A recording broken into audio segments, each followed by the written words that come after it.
So hi everyone, my name is Ellie and I'm going to be doing a little session on hips, hip mobility, hip strengthening and hip opening. Now I purposefully placed myself in a certain seated position. We sometimes call this half and half. I don't think it's got an official Sanskrit name. Now you can see that my left leg is in what we call an internal rotation. So the leg is rolling inwards in the hip, and then my right leg is in an external rotation. And these are the openings that we don't work enough of with in everyday life. So I'm just going to switch that round. So I'm going to turn the left leg into an external rotation and the right leg into an internal rotation. It's a nice way to sit. It's a good way to work both the rotations. Obviously you would want to swap round. You can sit on a block to make it a little bit easier. So you would normally have to block on the side where the leg is externally rotating, because it's usually the internal rotation that the hip is slightly lifted, but you can obviously, it might vary from person to person. So it's a good thing to bring sort of hip rotations into everyday life.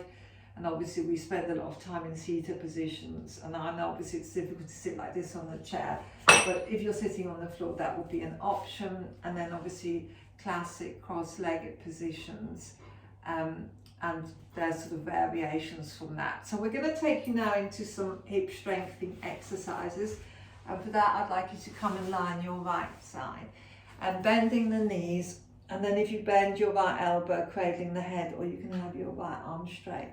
And then just make sure that your left shoulder is in line with your left hip, your knees are in front of your hips, and your core, your lower abdomen is slightly engaged. And then your left hand can be in front, or your left hand can be on your left hip. And then I'd like you just to extend the left leg straight, push through the heel to stabilize the leg in the hip. And then keeping the rib cage in, see if you can take the leg slightly back. And we do that because we're looking for a little bit of an extension at the front of the hip. Because mostly in everyday we do a contraction, so we flex the leg at the hip. So we're shortening the hip flexor. So taking the leg slightly back with that back arching, so rib cage in, is a nice way to just get a little bit of an extension at the front of the left hip. And then I'd like to inhale, lift, exhale, lower. Inhale, lift, exhale, lower. And if you were to place your left hand on your left hip, you could actually feel the muscles moving. So in the hips, we've got the biggest muscles in the body, so the gluteus maximus is the biggest muscle, and then the gluteus medius comes a little after that. And they need to be used to for them to stay mobile. When you're ready, taking the leg round in circles. So you're moving the leg in the hip joint. Top of the femur is shaped like a ball, and it sits inside the cove of the hip socket. They go in the opposite way when you're ready.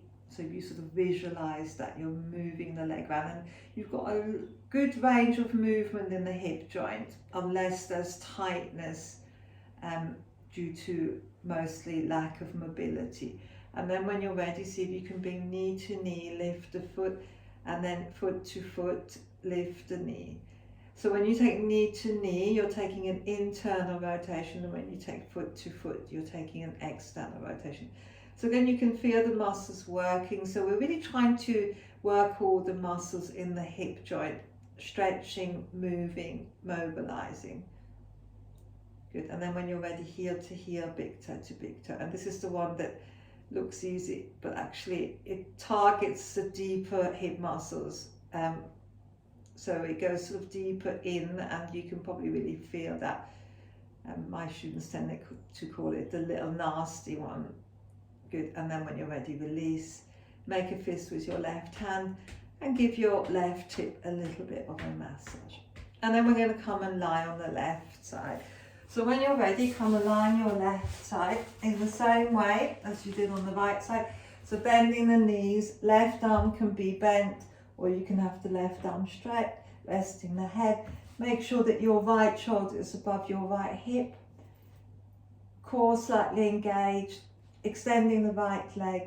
And again, see if you can slightly take the right leg back, but draw the rib cage in to get that slight extension at the front of the right hip. Inhale, lift, exhale, lower. Good. So the right hand can be in front to stabilize the body. If you're happy, you can bring the right hand on the right hip to really feel those muscles working. And then when you're ready, taking the right leg round in circles. When you're taking the leg round in circles, think a little bit more about taking the leg back. Taking the leg forwards is easy because that's what we do a lot of. We want to practice a little bit more taking the leg back. So we're always looking for more balance, and then going the opposite way when you're ready.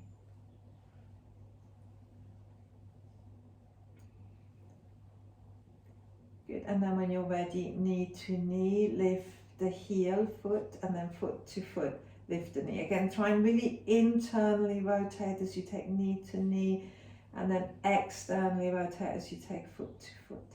It's really moving the leg in the hip socket.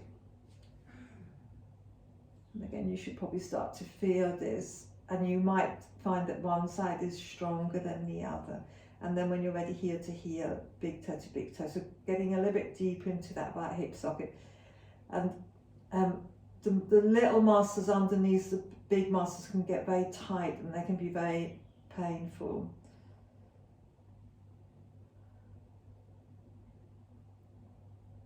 Good, and then when you're ready, release, make a fist with your right hand and give your right hip a little bit of a massage.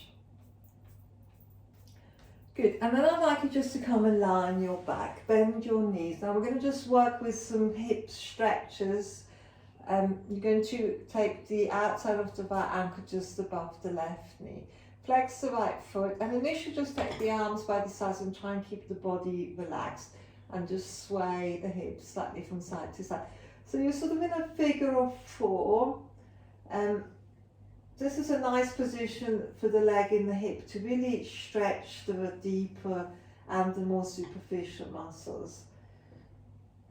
And then when you're ready, come back to the center. Now we're going to lift the left foot, but before you lift the left foot, I really want you to engage your core, navel in, and lift the left heel, and then see if you can lift the left foot with core control. Flex the foot, wrap your hands behind the left leg, and then see if you can draw the leg closer towards you. Your right elbow can gently push against the right leg, so slightly pushing that leg away from you. Don't push against the knee joint. The knee joint doesn't like that. And just stay here and breathe, and you should feel quite a strong stretch. So there's a muscle, quite a famous muscle known as the piriformis, which is deep embedded underneath the bigger hip muscles, and very commonly gets very tight. And this is a nice way to target a stretch into that area. Just a couple more breaths here.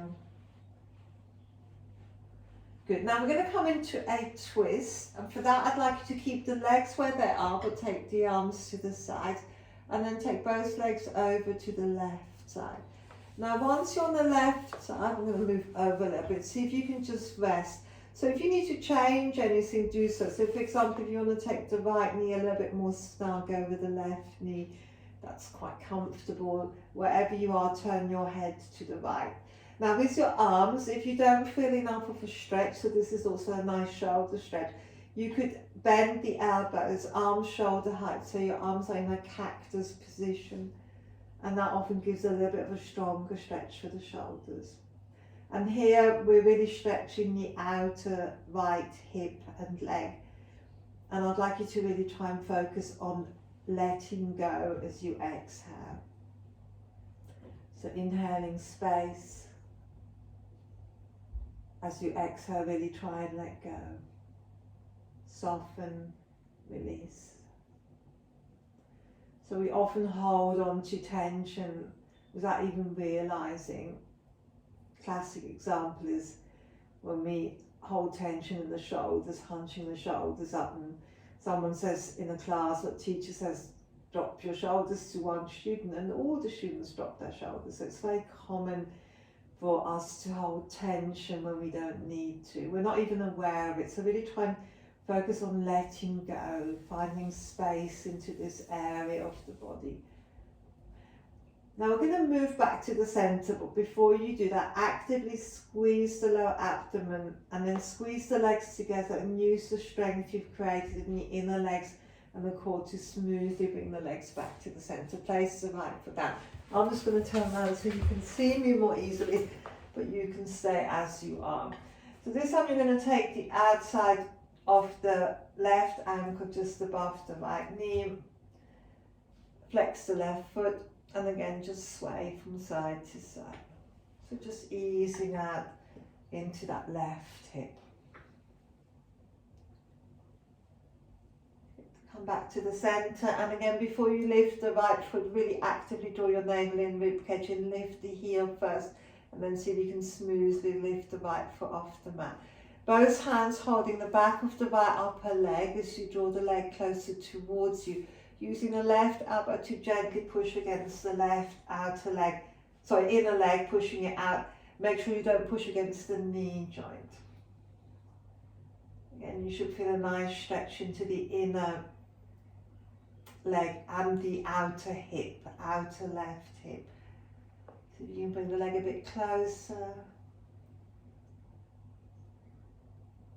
Try and keep the breath steady, nice deep in and exhale. Good. Then we're going to come into that twist. So taking the arms out to the sides and then slowly with control allowing both legs to flow over to the right side. And again you can adjust that so you can take knee over knee if that feels comfortable. Again, you might want to take your arms into that cactus position to get more of a stretch into the shoulders. And again, I'd like you to really try and focus on inhaling space. And then exhale, really try and let go. Inhaling space. As you exhale, really try and let go. Really soften, release.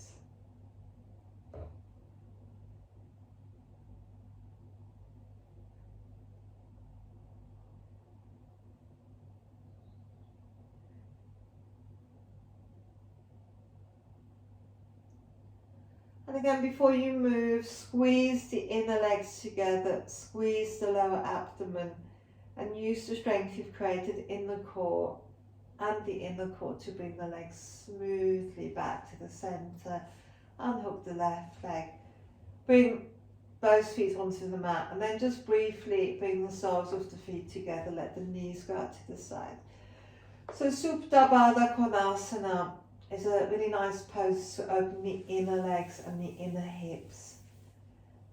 And because you're lying down, it's a little bit easier to let the body release. You can still keep the arms in that cactus position to get that opening across the chest and the shoulders. And again, just really try and focus on letting go as you exhale. You feel a little bit of a pinch in the lower back because it does tend to arch the lower back. Just think about drawing your navel in a little bit, and that helps to lengthen the lower back. If you're happy to keep the lower back arch, just stay as you are.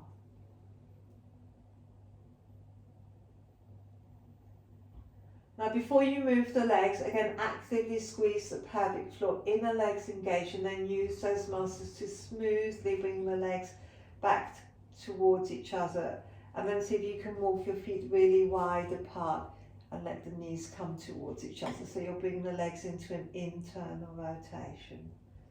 And I quite like to increase that by starting with the right leg, sliding the right knee on the inside of the left leg. So I've got a little bit more of a stretch. So it's particularly good for stretching the outer leg and the hip.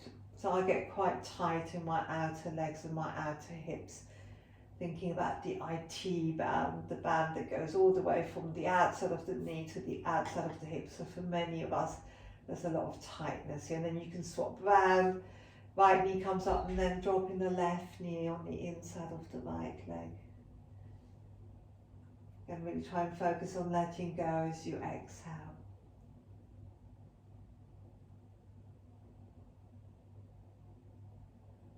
And then when you're ready, release. Maybe hug the knees into the chest, roll to the side.